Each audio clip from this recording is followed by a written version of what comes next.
Mesdames, Messieurs, bonsoir et merci de rester fidèles au programme de la télévision du Burkina. Au menu du grand journal de ce dimanche, la fourniture en énergie. Les années passent, mais les délestages restent. Le déficit énergétique est chiffré à 70 MW par la Sonabel pour couvrir le territoire national. Conséquence, il y aura bel et bien délestage cette année. Si des dispositions sont prises pour qu'elles ne soient pas sauvages, des Burkinabés ont choisi de se tourner vers l'énergie solaire. Le ministre de l'Énergie, des Mines et des Carrières est l'invité de cette édition. La coupure de courant est propice lorsqu'on voudrait passer une soirée aux chandelles. Peut-être le choix de ceux qui fêtent la Saint-Valentin, les restaurants et autres lieux publics s'affairent pour y offrir un cadre de rêve à ceux qui viendront y passer un temps. Les commerces aussi sont aux couleurs de l'amour, avec des propositions d'articles aussi divers que variés. Toutes nos excuses pour ce léger retard.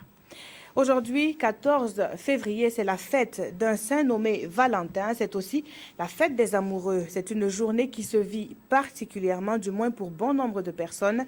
Au Burkina, la fête des amoureux ne passe pas inaperçue pour le grand bonheur des gérants de lieux publics, Gérard Sommet et Oumar Zambré. Entre terre et mer, c'est dans cet univers que Brandine Saba veut emporter les Valentins et Valentines ce soir. Et pour les épater, quoi de mieux que crustacés et légumes crémeux chaleureusement engloutis proposés comme menu d'entrée. Et encore, ce n'est pas tout. On a l'heure partie de 19h et des jeux de shopping, des photos, tout ça là. Et quelques petites surprises en fait. Parce qu'il y a déjà un maximum de réservations qu'on a déjà. Autre restaurant, même ambiance. L'on se prépare pour accueillir les 40 couples qui ont déjà réservé. Mais ici, l'on veut célébrer la Saint-Valentin autrement. La soirée spéciale Saint-Valentin chez nous dans nos restaurants ce soir consiste à la rencontre des couples. Et dans l'événement, nous aurons d'abord un enseignement sur la vie du couple et le thème c'est l'amitié dans la vie du couple. L'amitié entre papa et maman. Puis après ça maintenant, c'est vraiment le dîner buffet. Les hôtels et auberges ne sont pas en reste dans le cadre de la célébration de ce jour spécial.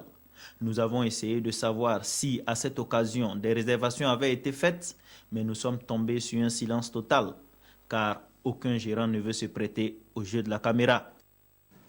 Et habituellement close le dimanche, certaines boutiques ont tout de même ouvert leurs portes. L'affluence n'est cependant pas au beau fixe, mais quelques vendeurs de fleurs ont pu tirer leur épingle du jeu. Koualen Ebié et Oumou Sissé nous rendent compte de l'ambiance économique de cette journée du 14 février dans le reportage que voici. Des fleurs, des nounours, des tableaux. À chacun sa manière de dire « je t'aime ». Nous sommes le 14 février. Une date chère à de nombreux amoureux. Une date à laquelle les commerçants et autres vendeurs se frottent d'habitude les mains. Cette année, pour bon nombre de ceux qu'on va rencontrer, la fête rime à animosité dans les affaires. C'est pas comme d'habitude. Les années passées, bon, cette année on a fait, mais pas tellement beaucoup comme ça. Pas du tout, c'est un peu seulement. C'est pas comme avant. Dans la capitale burkinabé, les rideaux de nombreux commerces sont baissés ce 14 février. Dimanche, jour non ouvrable pour les commerçants. Pour cela, les clients se sont pris à l'avance pour l'achat des cadeaux. Aujourd'hui, c'est la fête de Saint-Valentin. Ils ont préféré prendre le samedi pour que quand les Valentines vont se lever le matin, tôt le bonheur, à 8h, ils vont voir le bouquet de fleurs au salon. Hier, le samedi, ils ont pris ça hier aussi un peu. Mais aujourd'hui, comme c'est dimanche aussi, on entend un peu aussi pour voir comment ça va donner. La que l'on célèbre le 14 février, c'est un prêtre chrétien mort vers les années 270.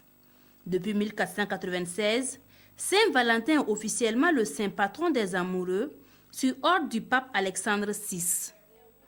Et voici une histoire d'amour pas comme les autres, projetée au grand écran, un père et son fils amoureux de la même fille. Le réalisateur a choisi la veille de la célébration de la Saint-Valentin justement pour dévoiler sa 7e production, Boubacar Sidnaba, puisqu'il relate l'histoire d'une famille déchirée par une histoire d'amour avec en toile de fond le nerf de la guerre, c'est-à-dire donc l'argent. Moussa Ouedraogo et Haruna Maré ont assisté à la première du film. Te demander si tu peux m'accompagner en campagne. Non, il n'y a pas de main. Un transitaire milliardaire succombe au charme de la fiancée de son fils. Médecin de son état et absorbé par ses fonctions, il n'a plus Dieu pour sa fiancée, la gestionnaire de son père. Désespérée mais partagée entre l'amour et l'argent du milliardaire, elle choisit son camp. C'est l'histoire construite autour de ce long métrage, Papa, mon rival. Assis-toi. C'est pour attirer un peu l'attention sur ce qui se passe dans nos vies, où tout va très vite, où les gens n'ont plus le temps de se voir, où ce sont les SMS qui gèrent les relations humaines, ce sont les coups de fil qui gèrent les relations humaines, et on n'a plus de contact physique. Et ça peut poser des problèmes. Ce film réalisé par Aboubacar Sidnaba pose la problématique des relations humaines en milieu urbain. L'œuvre force déjà l'admiration des officiels. C'est un film qui pose les problèmes de société. Et c'est vraiment les sujets d'actualité. Et je crois que ce film va faire tabac. Beaucoup de gens vont chercher à le voir. Nous avons été surpris par vraiment la contenance de ce film qui constitue pour nous en même temps vraiment un conseil qui invite à plus de sérénité. Papa, mon rival est le 7e long métrage du PDG de Savane FM.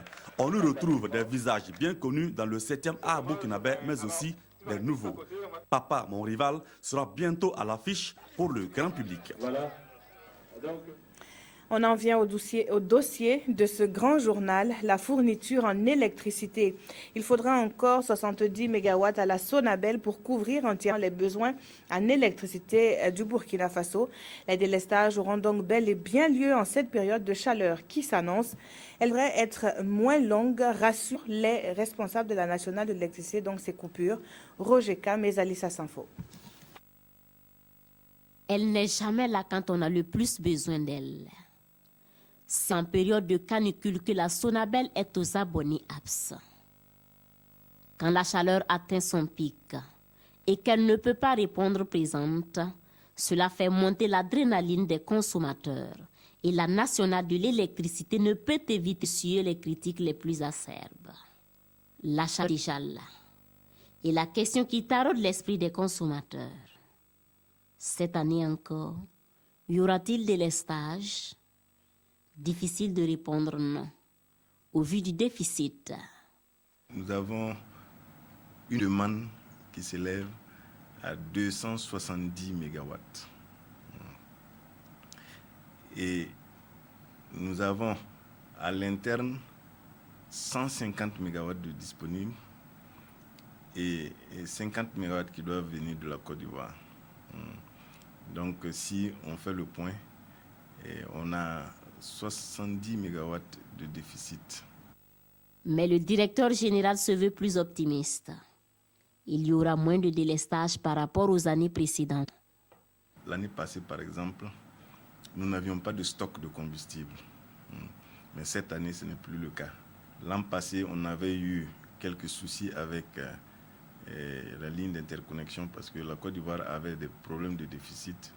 Donc les 50 MW qu'on attendait l'an passé, on ne l'avait pas eu. On avait eu juste 10 MW à certains moments. Bon, mais nous venons de rentrer de mission de la Côte d'Ivoire qui nous ont rassuré qu'ils ont réglé leurs problèmes de déficit et que cette année, ils nous garantissent les 50 MW. Et il y a aussi que nous avons pris des discussions au niveau de la maintenance, de l'entretien des équipements pour pouvoir les apprêter pour affronter cette période difficile.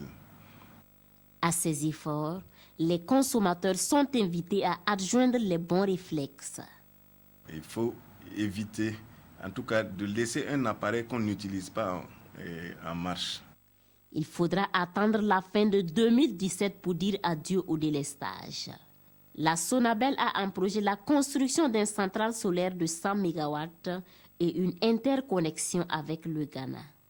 Mais là encore, il faudra espérer que ces projets ne viennent pas trouver que la demande est encore plus forte. Le solaire, une alternative au manque d'énergie. Des tentatives ont été faites au Burkina à l'image des lampadaires installés sur certaines voies publiques.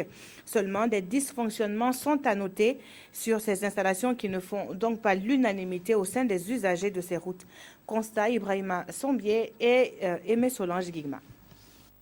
Beau le jour et inutile la nuit, peut-on dire de ces lampadaires solaires longeant la voie côtoyant l'espace Jean-Pierre Guingané et celle menant à Quatriard. Leur fonction primaire, éclairer les voies au coucher du soleil. Mais le constat révèle un éclairage qui ne répond pas aux attentes de la population. Si on peut échanger, c'est bon. La route est petite, et les accidents, bon, les gens ne voient pas, on voit que c'est flou. C'est une très bonne chose, mais malheureusement, on constate qu'il n'y a pas de suivi. Parce que si vous prenez la voie, vous allez voir qu'à certains endroits, bon, c'est devenu presque obscur parce que ça ne pleut. S'il y a autre plaque solaire, mieux que ça, non qu'à venir. Mais si c'est cette plaque solaire-là, vont qu'à venir mettre l'électricité là. Sinon, ça ne vaut rien du tout. Les raisons de ce dysfonctionnement se situent à plusieurs niveaux selon le spécialiste des énergies renouvelables que nous avons interrogé. Une adaptation des produits solaires à notre climat peut en être une. Quand les batteries ne sont pas de très bonne qualité, alors il y a un sérieux problème. Alors nous avons aussi un problème de température parce que dans notre pays, il fait très chaud et les batteries n'aiment pas du tout la chaleur. Donc il faut faire très attention dans le choix des équipements d'éclairage public. Il y a également le problème des LED parce que l'éclairage solaire est accompagné de lampes à LED. Et il faut voir l'alignement, la qualité des LED. L'absence de maintenance et l'installation des équipements solaires peuvent également constituer une entrave au bon fonctionnement de ces lampadaires. Dans la rue, soit on enterre les batteries, soit on les moule, on les donne à tout bien fermé hermétiquement. Et c'est ce qui fait que les batteries ne peuvent pas durer. Par moment, ce n'est pas tout le système qui est foutu. Hein. C'est seulement, généralement, c'est la partie accumulateur qui est vraiment le problème.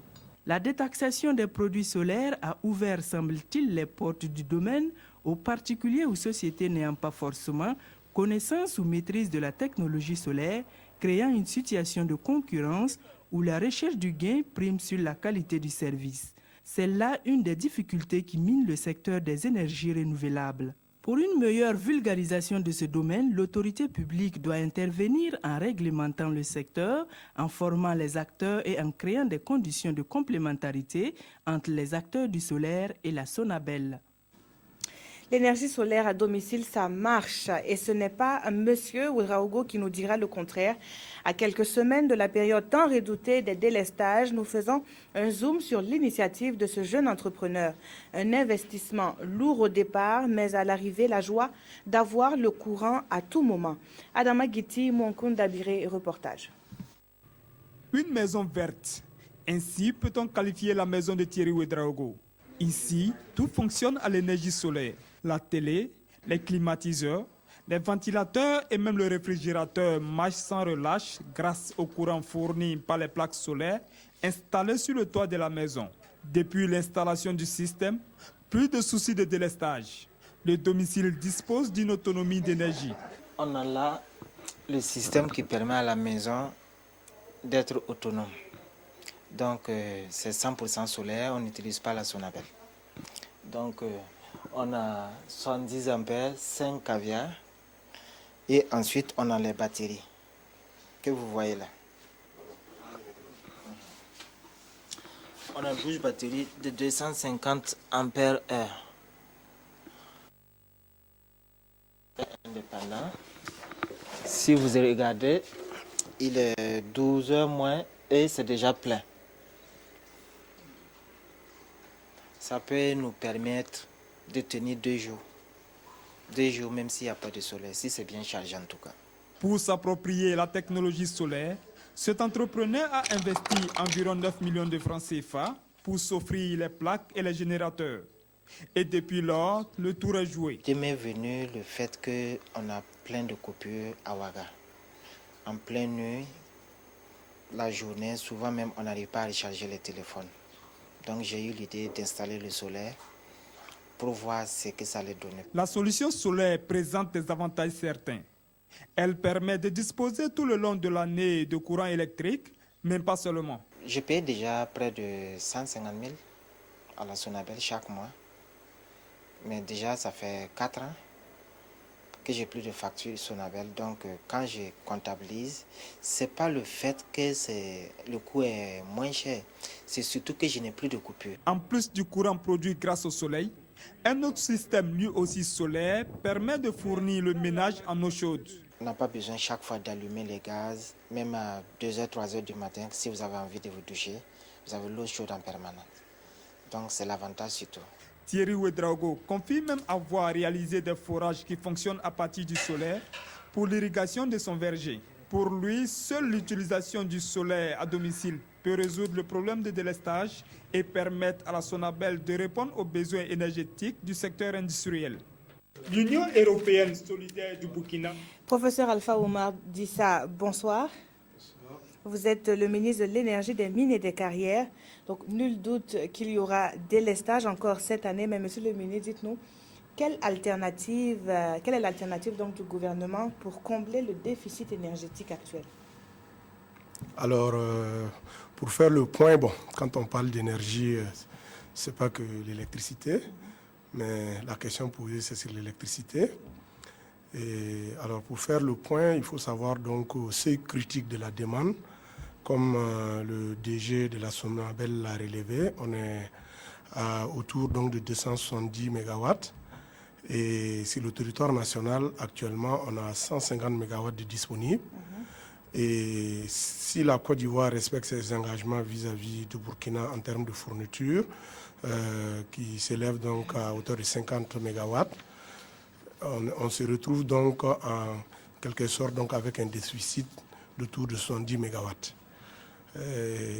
Si on tient compte de l'expérience de l'année dernière où la Côte d'Ivoire avait des difficultés à nous fournir, et à un moment donné, la fourniture était autour de 10 MW au lieu de 50 MW.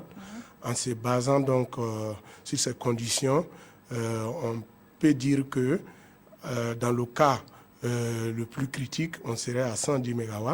Sinon, dans le cas ordinaire, on serait autour donc de 70 MW donc de déficit. Mais justement, pour parer à ce déficit-là, qu'est-ce que le gouvernement prévoit dans les médias? Donc, en matière donc de suffisance énergétique, il faut savoir qu'aucun pays au monde n'arrive à atteindre de façon donc fondamentale, durable et définitive l'autosuffisance énergétique. L'énergie, c'est la chose la plus produite et qui est produite de plus en plus d'une année à l'autre, mais qui est aussi la chose dont le déficit augmente d'une année à l'autre.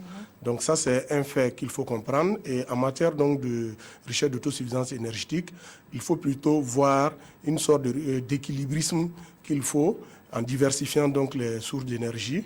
Donc je parlerai donc d'efficacité dans la gestion de l'énergie, en diversifiant et en gérant de façon donc efficiente ce dont on dispose. Alors, lors du passage du vice-président pour l'Afrique de la Banque mondiale, le gouvernement a annoncé la construction imminente d'une centrale thermique, donc d'une centrale électrique thermique. Et ce sera pour quand et à quelle fin? Oui, avant ça, ça c'est pour apporter des solutions structurelles durables. Mais avant ça, on a une conjoncture qui est là, qui est la période de pointe qu'il faut qu'on cherche donc à remédier. Et pour cela, avant donc de mettre en place les programmes structurels durables sur le solaire, le gouvernement a pris déjà les devants en contactant déjà les banques et donc en proposant aux banques de libérer des lignes de crédit aux consommateurs pour que les différents consommateurs puissent, il ne reste que pour l'éclairage et la ventilation et quelques appareils légers, muter partiellement sur le solaire à l'aide donc de mini-systèmes solaires afin donc de libérer et de diminuer donc la pression sur la Sonabel de sorte à pouvoir donc juguler donc le déficit. Et ça va permettre certainement, si ce programme est mis en œuvre, de libérer une grande puissance. Et je pense que ce programme a plusieurs avantages. Le premier, c'est que les porteurs de ces projets, notamment donc les consommateurs, pourront toujours continuer à bénéficier donc des services de base en cas de coupure d'électricité. Le deuxième avantage, c'est que on pourra donc libérer de la puissance que la Sonabel pourra disponibiliser pour les appareils les plus lourds, et donc le temps donc de fonctionnement donc de ces appareils pourra être allongé, on pourra faire moins de coupures pour ces appareils. Et troisièmement, si vous voulez, donc ça va permettre donc de pouvoir nous mettre dans une posture, de pouvoir nous mettre en œuvre donc la vision donc, que nous avons donc pour le solaire, notamment donc ce que nous voulons, c'est que dans les années à venir, dans les 2 ans à venir, 2 ans maximum, qu'on puisse déjà à la base dans les projets donc de construction associer donc prendre en compte donc les énergies renouvelables, notamment le solaire, et on pense déjà à des catégories A, B et C d'habitat. Donc les habitats sans niveau, les habitats à un niveau, les habitats à 2 niveaux. Et donc on fixera donc des quotas d'énergie solaire. Et ça veut dire que si par exemple vous avez un projet de construction, le ministère de l'Habitat pourra exiger de vous dans votre plan donc architectural, de préciser là où vous allez disposer par exemple vos panneaux solaires, là où vous allez disposer vos batteries, la position du convertisseur par exemple, ou des régulateurs de charge, etc. Alors, et aussi dans cette même lancée, Monsieur le ministre, il a été annoncé l'ouverture d'une production d'électricité privée. On se souvient par exemple que la mine d'or de Mana pourrait produire de l'électricité. Où est-ce qu'on en est justement avec ce projet-là? Exactement. C'est-à-dire que l'idée que nous avons, comme je vous l'ai dit tout à l'heure, c'est l'efficacité dans la gestion de l'énergie. C'est-à-dire c'est de regarder tout ce qui peut fonctionner sur la base du solaire, de fonctionner avec le solaire. Et le reste, maintenant, nous allons développer donc des stratégies durables, notamment donc l'ouverture de la production au privé, à travers donc des accords donc PPP de production, et également le renforcement du parc existant de la Sonabel et l'entretien, si vous voulez, donc également du réseau. Et sur cette base, nous travaillons actuellement effectivement donc à essayer donc de renforcer le réseau de la Sonabel à travers donc cette production privée, mais aussi à travers donc des locations dans l'urgence qui vont permettre donc, comme je l'ai dit, donc de juguler le déficit donc en période de pointe. Alors, Monsieur le ministre, est-ce que la centrale électrique prévue et annoncée cette semaine, est-ce qu'elle est prévue pour cette année, la construction de la centrale électrique? Exactement. Ce que je vous disais, c'est que une centrale électrique ne s'installe pas en 1 jour, 2 jours. Il faut du temps pour d'abord... Combien de temps, par exemple? Si c'est une centrale clé en main, il faut 6 mois environ. Et si c'est une centrale de location, il faut environ 45 jours. Donc, pour les solutions conjoncturelles actuellement, nous sommes en train d'envisager de la location, le temps donc de pouvoir mettre en place dans les 6 mois à venir donc les solutions structurelles dont vous avez fait cas tout à l'heure. Alors, la centrale électrique thermique, on sait, c'est un site industriel qui fonctionne avec du carburant, mais c'est aussi polluant. Est-ce que une centrale thermique, ce serait la solution pour un pays comme le Burkina Faso? Nous sommes dans une vision de mix énergétique. Nous sommes dans une vision de mix énergétique et d'efficacité énergétique. Donc, toutes les sources d'énergie, pour nous, sont acceptables, mais en même temps, il faut qu'on soit réaliste. Le solaire est la source la plus abondante et c'est la source qui est disponible au niveau du Burkina. Donc, l'idéal pour nous serait d'aller vers le solaire en tant que fondamentale, en tant que source fondamentale donc, de production, et ensuite les autres sources viendront en complément. Donc si je me fais comprendre, ça veut dire que le Burkina doit développer une politique structurelle basée sur le solaire, qui est la source disponible, et aller en utilisant donc les autres sources complémentaires, notamment donc les autres formes d'énergie renouvelable, les bioénergies, mais aussi la production thermique qui a certainement encore de beaux jours devant elle, mais il faut le dire, la tendance actuelle à travers le monde, c'est la transition énergétique. Donc, les gens vont vers le solaire. Justement une centrale thermique solaire, peut-être pour le Burkina, au lieu qu'elle soit... Une centrale solaire thermodynamique. Oui. La vision actuelle, c'est pour la production de grandes puissances allant donc à mégawatts, c'est les centrales thermodynamiques, mais il faut savoir aussi que la technologie est assez donc, pointue. Et pour nous, qui avons besoin tout de suite et maintenant de l'énergie pour résoudre nos problèmes, nous devons donc aller vers une stratégie de mini-centrales solaires de puissance donc facile à installer dans le court terme, de sorte à pouvoir résoudre donc nos difficultés liées à l'accès à la disponibilité donc de l'énergie. Alors, professeur, vous l'évoquiez tantôt, l'une des options pour parer au déficit énergétique a été l'interconnexion entre le Burkina et la Côte d'Ivoire notamment. Alors, il se dit que ce partenariat est tributaire des relations qui existent entre les deux pays. Comment est-ce que se porte l'interconnexion de la Côte d'Ivoire aujourd'hui? Est-ce que vous pouvez assurer, parce qu'en temps vous avez dit avec des si, est-ce qu'aujourd'hui on peut dire qu'on pourra avoir de l'électricité même si les relations ne sont pas au beau fixe? Oui, vous remarquerez que depuis que je suis venu, depuis que je suis sur le plateau, je parle de changement structurel. En réalité, l'interconnexion rentre dans le cadre donc de la mutualisation de l'énergie à l'échelle internationale. En attendant donc on arrive donc à une situation où on a des multinationales transnationales qui gèrent l'énergie sur plusieurs pays, en attendant donc d'avoir une situation pareille, pour nous, la réalité, c'est que l'interconnexion ne peut pas être utilisée comme une solution structurelle pour un pays, d'autant plus que l'énergie étant donc quelque chose de fondamental et entrant donc dans la souveraineté donc des nations, l'interconnexion ne peut pas être vue comme étant quelque chose de structurel pour le pays. Il faut que le pays développe ses propres initiatives et l'interconnexion entre en jeu dans les conditions de déficit conjoncturel. Par exemple, si le Burkina a 300 MW, si entre-temps un groupe thermique ou une centrale solaire du Burkina tombe en panne et qu'on doit mettre 2 ou 3 jours pour pouvoir la mettre en marche, en ce moment, si on est interconnecté avec le Togo, le Ghana ou la Côte d'Ivoire, on peut faire appel à ces pays juste pour la conjoncture. Sinon, de façon fondamentale, comme on le dit, quand vous dormez sur la natte de quelqu'un, c'est comme si vous dormez au dehors, par terre. Oui. Donc, je crois que la réalité, c'est qu'il faut continuer avec l'interconnexion dans le cadre donc, de la mutualisation, mais en même temps, il faut aussi développer des stratégies au plan national pour être indépendant, pour que l'interconnexion intervienne uniquement dans les situations donc, de conjoncture. Merci à vous, Monsieur le ministre, d'avoir été sur ce plateau. Merci beaucoup. La suite de ce journal est le Burkina qui peut compter sur l'appui de l'Union européenne dans ses efforts de développement. La réussite de la transition et celle des élections ont une fois de plus été saluées. Le commissaire européen à la coopération et au développement de l'Union était reçu au palais de Kosiam. Le compte-rendu de Paouadrogo, Jean Zongo, Pascal Kané et Monkunda Biri.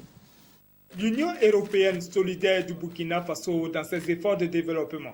C'est ce que le commissaire européen à la coopération internationale et au développement est venu dire au président du Faso. Avec Rochma Christian Kaboré, le commissaire dit avoir évoqué essentiellement des questions de développement, surtout celles liées à l'immigration, principale préoccupation des Européens. Mais il a aussi été question du soutien que l'Union apportera au Burkina, qui vient de réussir sa transition démocratique. Et nous avons notamment abordé 2 questions. La première concerne notre soutien, notre engagement à accompagner le Burkina Faso, le président et le Burkina Faso, dans la poursuite des défis très importants qui confrontent le pays. Donc là, on parle de la consolidation du processus démocratique, de la bonne gouvernance, de la consolidation de l'état de droit. Il y a aussi des défis très importants au niveau économique et social pour poursuivre le développement dans ces domaines.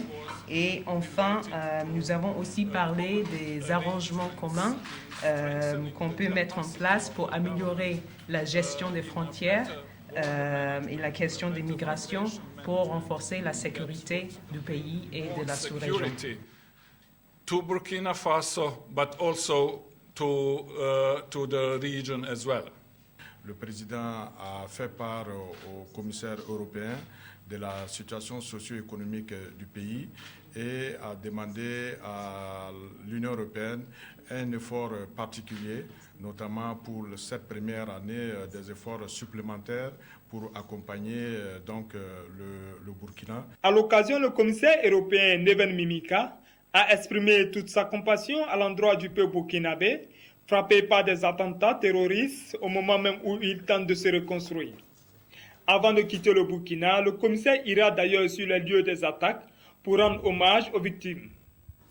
Parmi les pratiques qui ont fait leur preuve dans la lutte contre la dégradation des sols, il y a les cordons pierreux. La technique qui vise entre autres à freiner la vitesse de ruissellement des eaux est assez coûteuse. Dans la province du Houé, le programme de protection et de réhabilitation des terres dégradées a bénéficié de l'appui de la coopération allemande. Plus de 12 millions de francs CFA ont ainsi permis de démarrer le projet dans la commune de Léna. Karim Ilboudo, Kadou Romenki. Ces représentants des groupements de paysans sont désormais mieux équipés pour aller à la lutte contre l'érosion des sols grâce à cette dotation. Composé de brouettes, de piquets et de dabas, ce matériel va servir à la construction d'ouvrages anti-érosifs. Aujourd'hui, nous nous sentons prêts comme aménagistes. Avec l'aide de ce matériel, vraiment, nous sommes fiers et nous allons nous engager. Le relief, l'hydrographie et le système de culture font que nous avons des environnements exposés. Les effets de dégradation de la fertilité des sols se font sentir de plus en plus. Et ça, c'est les défis que nous voulons relever à travers ProSol. ProSol prône la protection et la réhabilitation des terres dégradées via l'utilisation des cordons pierreux sous l'approche bassin-versant. Notre approche, c'est une approche qu'on appelle l'approche bassin-versant. On traite l'ensemble de l'espace en tenant compte de son relief, en tenant compte de l'écoulement de l'eau, en tenant compte des points les plus bas qu'on appelle les exutoires. Ce n'est pas des parcelles individuelles qu'on traite, c'est toute l'entité. On fait ce qu'on appelle les opérations de levée topographique. Seul avec ces types de courbes-là qu'on installe les ouvrages. Avec le cordon pierreux, au bout de 2 ou 3 ans, vous allez voir que ce sont des points que vous aviez voulu négliger, mais qui sont maintenant revenus pour des points exploitables. Le ProSol est à ses premiers pas dans la lutte anti-érosive au Burkina Faso. Dans l'ouest du pays, il va concerner 6 communes dans les provinces du Tuy et du Houé. Les échos de la tournée du ministre en charge de la communication à présent dans la région du Sud-Ouest, Rémi Danginou, s'est imprégné des réalités que vivent les professionnels des médias. Certaines de leurs préoccupations vont d'ailleurs trouver réponse dans un bref délai. C'est ce que nous disent Justin Karambiri et Jean-Clément Sommet. Le ministre de la Communication, porte-parole du gouvernement Rémi Fulgence Danginou dans les murs de la RTB de Sud-Ouest. Poignée de main, visite des locaux, puis échange avec les chefs de service pour partager les préoccupations. Les questions de toilettes, les questions du personnel, bon. Vous voyez, quand on veut aller à une production, il y a un problème de place qui se pose tout de suite. On a même demandé un minicar. La sécurité a été demandée. Le ministre Danginou, très satisfait de ce premier contact avec la RTB de Sud-Ouest, dit prendre acte des difficultés et promet trouver des solutions diligentes à certaines préoccupations urgentes afin de consolider la dynamique engagée par les 32 agents qui y travaillent et permettre à Radio Gawa, qui va fêter ses 30 ans en mars prochain, de répondre à certains besoins spécifiques de son auditoire. Le gouverneur de la région a été extrêmement prolixe en termes de satisfaction du travail qui est fait par cette équipe-là. De très court terme, il y a des questions d'émetteurs que la directrice est engagée à régler. Il y a des questions du personnel qui vont être réglées très rapidement pour que l'équipe soit étoffée. Et puis les autres éléments, vous savez, même l'urgence oblige qu'on prenne le temps avant d'agir pour ne pas se tromper. Mais sur ces 2 points-là, je pense que Radio Gawa aura déjà pour son anniversaire de 30 ans ces éléments-là qui seront réglés. Les stations régionales de la RTB fournissent des efforts considérables avérés pour répondre aux besoins d'information, d'éducation et de distraction des populations, selon le ministre de la Communication, porte-parole du gouvernement, pour qui il était nécessaire d'aller toucher du doigt les réalités du travail et surtout les encourager. Jérôme Trendobego, bonsoir. Bonsoir Peggy Ouedraogo. Alors les nouvelles ne sont pas bonnes ce week-end? Alors pas du tout pour nos représentants en campagne africaine. L'USFA s'est fait étrier 3-0 du côté de Marrakech par le Kaukab Athletic Club ce soir même en coupe CAF préliminaire donc. Et hier c'était le RCB qui était tombé lourdement 3-1 devant le stade malien à Bamako en tour préliminaire également de la Ligue des champions africains. Alors vous aviez même promis à vos téléspectateurs la retransmission du match donc, de cet après-midi à Marrakech qui n'a pas eu lieu. Explication? Malheureusement c'est dû à un manque de coordination entre Marrakech et Ouagadougou. On n'a pas pu avoir les coordonnées pour nous permettre de capter le signal à temps. Les coordonnées sont arrivées à 13h08. Ça n'a pas permis véritablement à nos techniciens. Ça ne nous a pas laissé le temps de pouvoir capter le signal et malheureusement, on n'a pas pu avoir le match. Alors, quelles sont les nouvelles du côté du championnat domestique? Alors, le championnat domestique était à sa 12e journée ce week-end. Ce soir même au stade municipal, au stade Joseph Konombo. L'étoile filante de Ouagadougou est tombée 2-1 devant l'USO qui prend les 3 points et occupe provisoirement la 2e place. Hier samedi, la GEB s'est imposée à Bankui par 1-0. Le Santos, toujours dans la dynamique de la gagne, a freiné l'élan de l'ASFB 2-0. On se rappelle que cette équipe-là, en tout cas, totalise 5 victoires, un match nul en 6 matchs. C'est véritablement une machine à gagner ces derniers temps. Alors, à Koudougou, le BPS et l'AS Sonabel se sont neutralisés 1 but partout, pendant que l'ASFA et l'USI se neutralisaient également sur le terrain du RCK. Le RCK, justement, vendredi, a pris le dessus 2-1 devant COSA pour consolider donc sa place de leader avec 24 points en tête de championnat. Et on a parlé de mauvaises nouvelles. Peggy, vous allez quand même me permettre de parler de bonnes nouvelles pour terminer. Bertrand Traoré a marqué hier pour Chelsea en Première Ligue contre Newcastle et grâce au but de Préjus Nakoulman ce soir, Mersin Idman Yourdou a terrassé le géant Galatasaray. Vous allez voir tout cela en image demain avec Christelle Dabri. À partir de 21h. Merci. Voilà donc qui met fin à ce grand journal. Toute l'équipe de réalisation de cette semaine se joint à moi pour vous souhaiter une très bonne reprise de travail. Et Jean-Emmanuel Ouedraogo vous retrouve demain à 20h. À bientôt.